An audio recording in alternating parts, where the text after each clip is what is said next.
everybody and welcome to hole number 1 in this playthrough for Pro and Expert Division in the Gridiron Tournament. The video is sponsored by Golf Clash and Playdemic.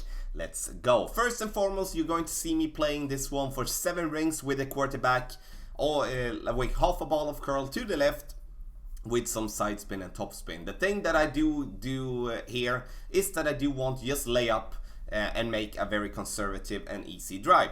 The thing is here that we can absolutely go for the pin with some tailwind here, but we do need to play with a power 5 ball if we do have some more crosswind combined with tailwind. If we do have tailwind completely, then we can play with a Titan. And the new curl that we do have on our club since, it is a little while ago, like 2 months ago, then that's definitely going to be helping out. So, before I take my second shot, do not forget to check down in the video description for links to Patreon, to patreon.com/golfclashtommy to get the updated text guides, but also to the direct timestamps that you can find there. So if you don't want to watch hole number 1 in this playthrough, you can skip and go directly to, let's say, hole number 4, hole number 7, or whatever. Then you can skip right back and forth, back and forth, back and forth. You know, you can do whatever you want. So, 2 bars of backspin. We're going to aim for the ball guideline pointing directly at the pin. And here you can play with whatever long iron you might want. And I would say, doesn't matter what long iron you're playing with, it's still going to be a very good chance for you to get this ball in the hole. So we're going to adjust this shot for being as it is. We're not going to adjust for any elevation, playing like 4 rings here. Also, the drive in terms of elevation, we play it 10% downhill. You can see here we're coming in very, very nicely, and it's going to be very close. I would say close basically every single time if we're going to get that one in the hole or not. Hole number 2.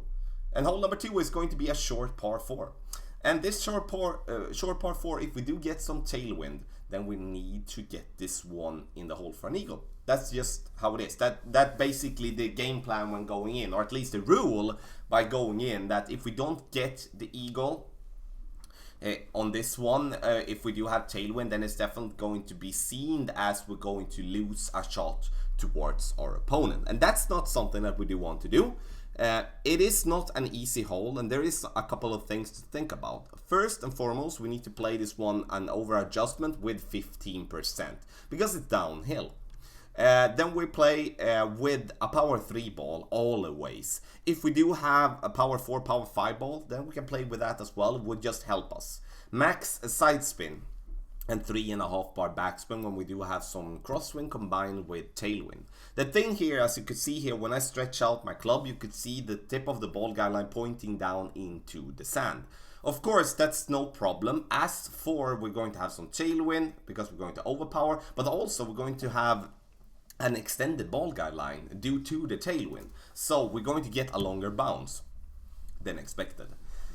It's going to be tough if we need to go with overpower, then we need to rely on our skill to hit that ball good. So the thing that I do is that I go with a little bit more curl than maybe necessary to put myself more to the right of the pin instead of bouncing over, because the ball will stop there on the bottom right of the screen. And it's going to be a tough putt, but it's not going to be an overpower putt, and that's the important one. So then we need to just rely on our skill to making a good putt. So that was hole number 3. So we go to hole, that was hole number 2. So we go to hole number 3, and this is going to be a tough par 3. I would say if you get on hole in 1 on this one, consider yourself very lucky. And also, of course, you need a little bit of skill, but the bounce here is so weird. First, we need to have in mind that if we're playing down there on the fairway, we're playing this shot downhill, so we need to over adjust for 10%. If we play according to the rough bump, then we're going to play it just as it is. We're not going to over adjust, we're not going to under adjust, because we are playing at a higher point, or like aiming at a higher point with our target. So that's very important to have in mind. I'm going to play for the beginning of the fairway, or kind of beginning of the fairway, and bounce it up towards the pin. You can decide whatever you want to do. It's still going to be tricky for you to get it there. I do feel though that we are going to see ourselves dial this one in during the tournament, as we're going to have the same win. But in a regular tour play, this is going to be very tough.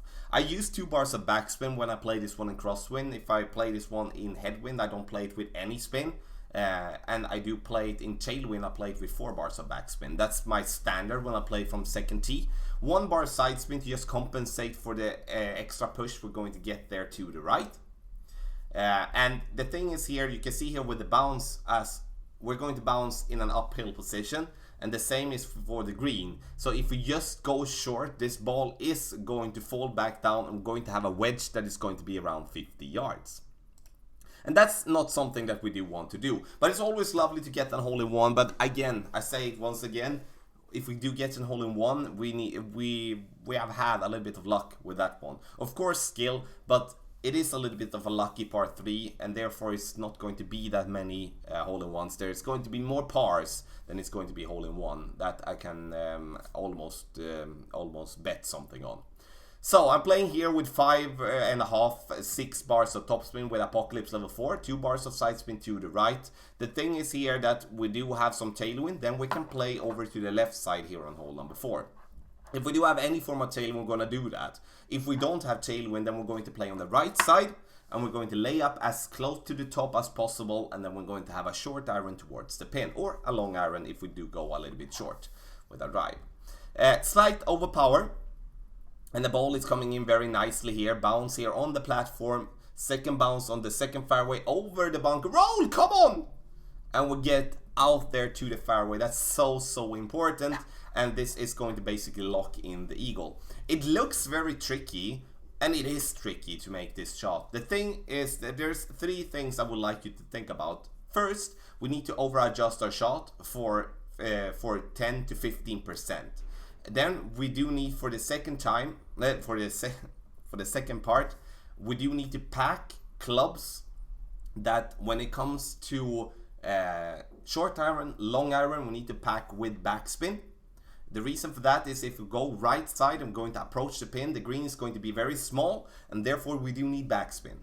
If we are going to play here over, it's very important to play with a sandwich and a rough iron that gives you a good accuracy and ball guideline. As for this shot, is going to be easier for you to drop with a better accuracy and a better ball guideline. Now this is a very short wedge, and this one is going to be in all day and every day. So that was hole number 4. And hole number 4 here, again, we need to get that eagle. I'm just going to see. Do we get it? We do get it. Get in! So we're gonna go to hole number 5, and hole number 5 is, I would say, if not the toughest one that we do have in this tournament, but one of them. It's like headwind, we're going to absolutely fight for that eagle. If we do have tailwind, we might have an opportunity to make the albatross, but overall, be happy if we do get an eagle. Don't do like our opponent is doing here, and of course that's unfortunate to hit it good, but get it inside here with the trees. Well, there wouldn't be no chance whatsoever for this ball to get to the green in 2. The thing that I'm going to do some type of in-between adjustment when it comes to, like, we can basically do 2 ways as a standard way. If we do have tailwind, we can play with a power fireball, go directly over the trees, bounce on the fairway, roll out to the next fairway. If we don't have the topspin for that, or we don't have a berserker ball, or maybe not just a wind for doing it, then we play down further down to the right, curl it around, and then with 3-4 topspin, lay it there to the top. The thing I'm going to do here is that I'm going to use the wind, and I'm going to use the curl on my club and the backspin on my club to get it to where I want to.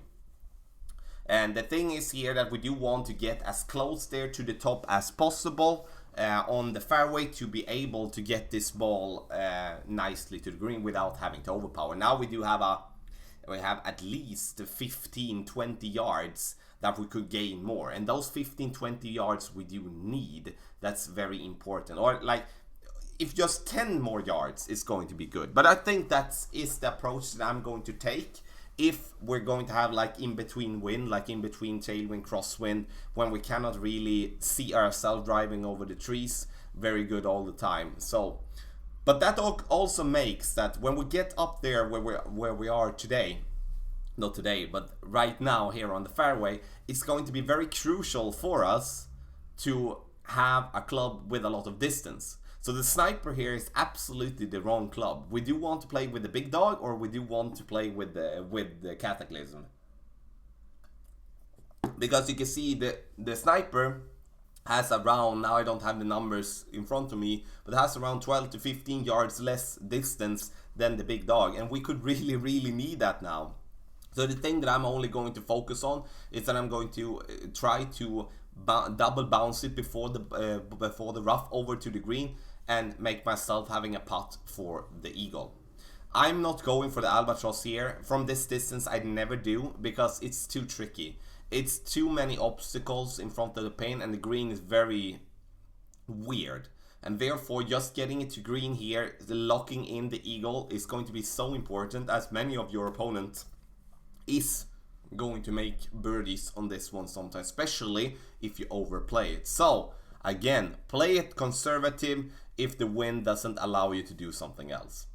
So, hole number 6, a par 3, and here you can see myself that I'm going to change clubs, and I'm going to play this one with a marlin ball. The reason I do that is because otherwise I'm going to be in between clubs, and I would like to play here in the center if I can. Like with straight crosswind, I believe that here in the center is going to be a little bit easier to play than on the sides. But you decide, because in the end it's not going to be an easy par 3 to do something special on.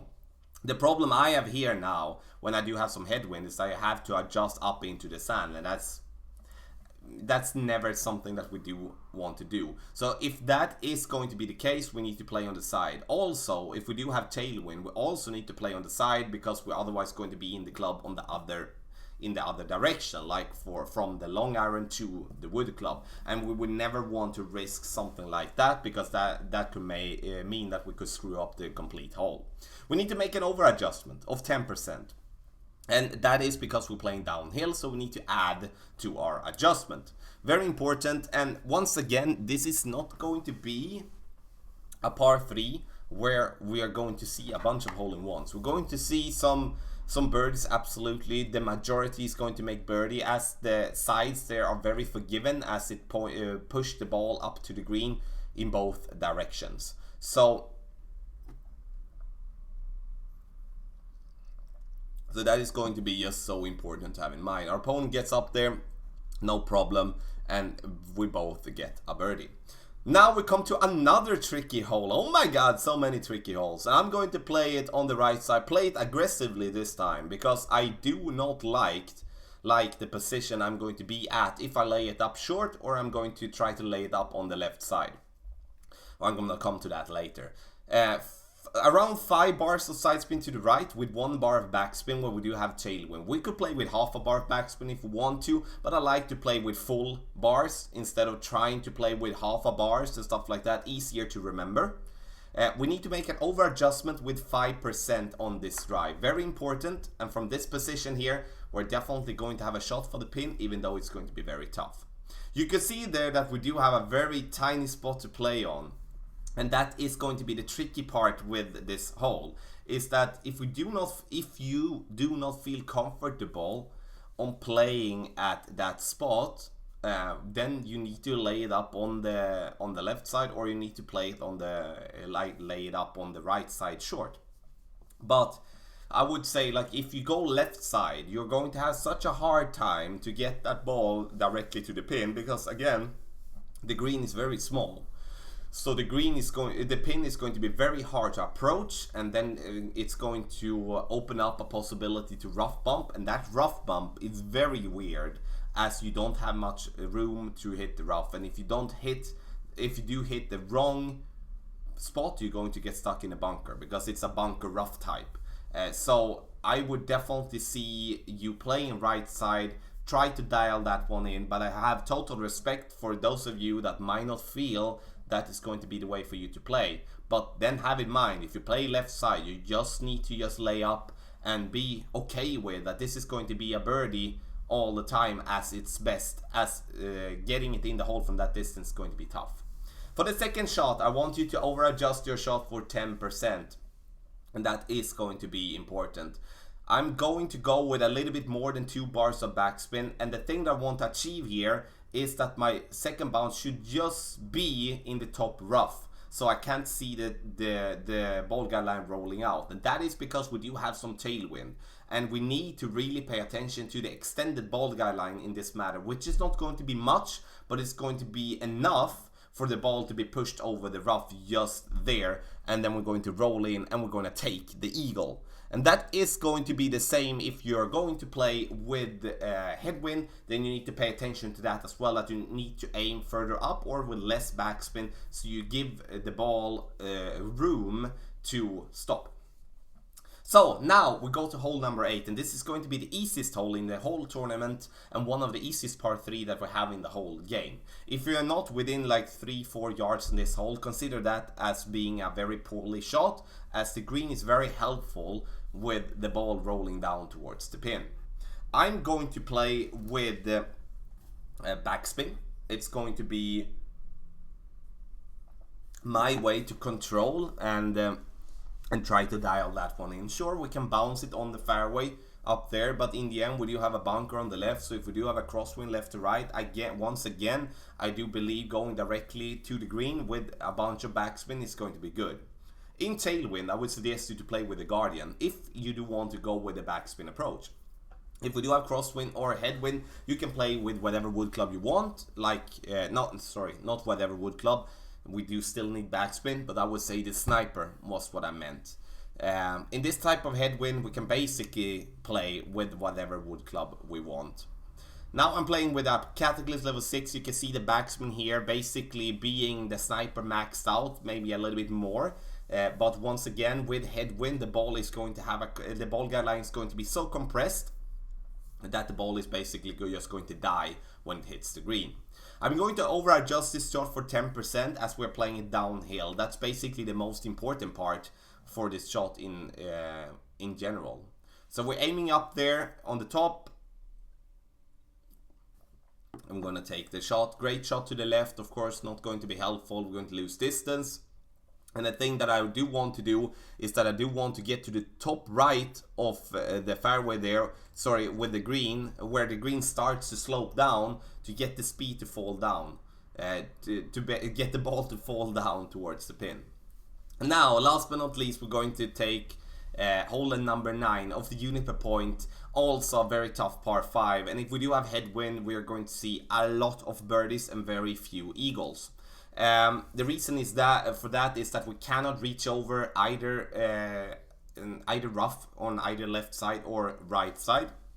I would consider I would say like this: if you have crosswind or tailwind, never play left side. So never play left side overall, and we're going to focus on playing right side.